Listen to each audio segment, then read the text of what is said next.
শয়তান রে তুই আমার বান্দাকে বকাবি, আমার বান্দার দ্বারা তুই গুনাহ করাবি, পাপ করাবি।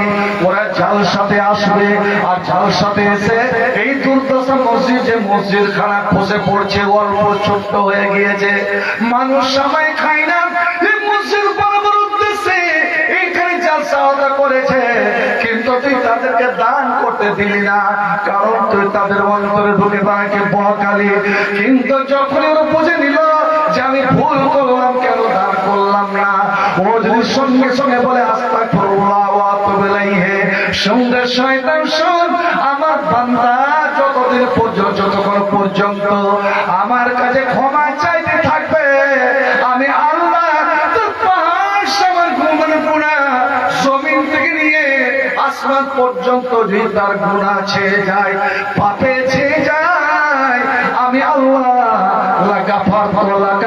আমি আল্লাহ ওই বান্দাকে মাফ করে দেব রে, আমি ক্ষমা করে দিব। যা কেমন জানে বানাবি, আমার বান্দাকে গুনাহ করাবি, জাহান্নামের কাজ করাবি, আর ওরা করবে তওবা, আমি আল্লাহ ক্ষমা করে দিয়ে তাদেরকে জান্নাতি বানিয়ে দেব। একবার জোরে বলে যাবে নাকি সুবহানাল্লাহ।